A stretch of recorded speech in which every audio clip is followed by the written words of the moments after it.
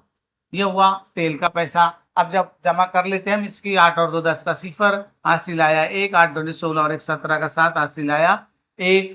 कहाँ गड़बड़ हुई? सिफर का सिफर, 8 और 2 10, और ये 7 और 8 15 और 1 16, हासिल आया 1, 1 और 1 2 और 1 3, 3600 रुपये। ये आ गया इस हिसाब का जवाब। चलते अगले सवाल की तरफ। देखिए क्या है यह सवाल। इमरान को बैंक ने अपने असल जर और सूद के साथ 9,09,000 रुपये वापस किए, जिसका 1/10 हिस्सा सूद था।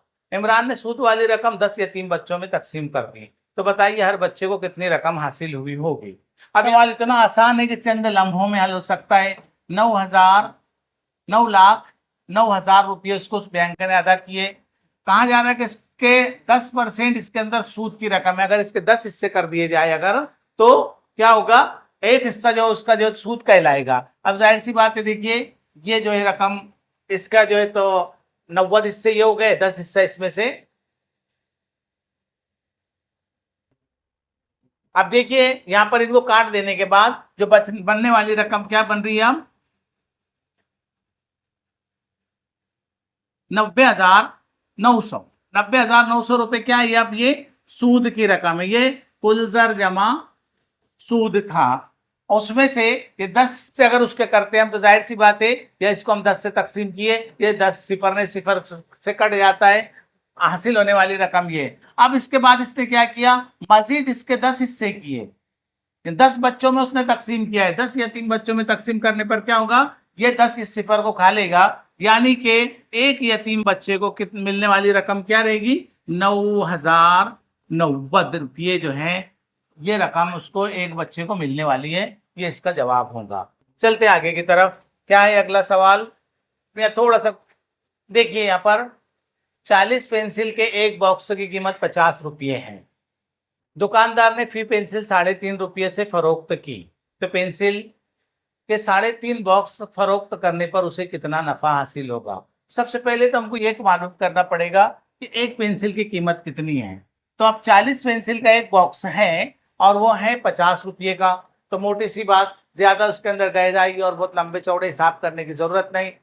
40 पेंसिल अगर 50 रुपए की मिल रही है, तो एक पेंसिल कहीं ना कहीं 1.25 रुपया में मिल जाती है। ये सीधी सी बात है, एक आम हिसाब है। एक पेंसिल की कीमत क्या मिली हमको? 1.25 रुपया। अब दूसरी चीज ये मालूम करना पड़ेगी, पेंसिल फरोख्त कितने की गई। तो हमको ये पता चला कि पेंसिल उसने फरोख्त किया 3.50 रुपए में, ये फरोख्त कीमत हुई। अब पेंसिलें कितने की है ये और कितने में फरोख्त की गई, ये मालूम करना है। कितने बॉक्स खरीदा उसने ये हमको पता, उससे मतलब नहीं, लेकिन ये समझ में आ रहा है कि 3.5 बॉक्स उसने पेंसिल के बेचा। एक पेंसिल के बॉक्सों में 40 पेंसिलें थी। तो हमको इस तरीके से समझ में ये आई बात कि ये पेंसिलों की तादाद बनी 140 रुपये। सॉरी, 3.5 बॉक्स बेचा है उसने और एक बॉक्स में 40 पेंसिल थी, तो इसने तकरीबन 140 पेंसिल फरोख्त तो किया। तो अब ये देखेंगे हम यहाँ पर कि 1.25 ज़रबो 140, यानी कि 140 पेंसिल उसने कितने में खरीदी थी और फरोख्त किया उसने 3.5 रुपये में। कितनी पेंसिलें? 140। जब जाकर नफा निकल कर आएगा। कितनी पेंसिलें खरीदा नहीं खरीदा उससे मतलब नहीं, जितना खरीदो फरोख्त में पेंसिलें उसने फरोख्त किया है उसको सामने रखेंगे हम।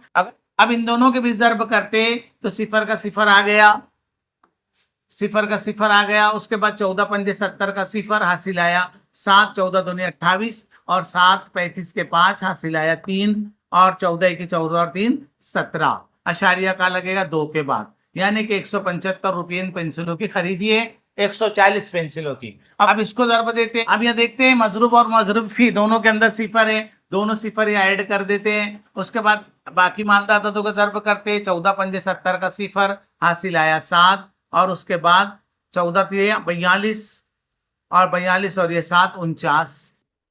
2 के बाद अशारिया लगा, यानी कि 490 रुपये में पेंसिलें फरोख्त हुई है और खरीदी गई थी 175 रुपये में। तफरीक करेंगे अब, 10 में से 5 गया 5 वापस, 9 में से 8 गया 1 वापस और 215 रुपये। कहीं ना कहीं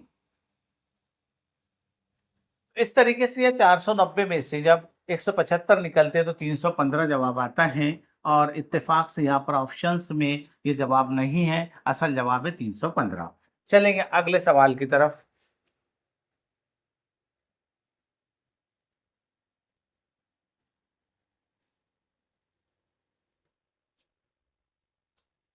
तो तकरीबन यहाँ बुनियादी अमाल पर जो मुरक्कब सूरतों में जो इबारात ली गई थी, उन वो सवाल यहाँ ख़त्म होते हैं। वीडियो भी काफ़ी तवील हो गई है, लेकिन इस किस्म के सवालात पूछे जाते हैं, इस पर तवज्जो दीजिएगा।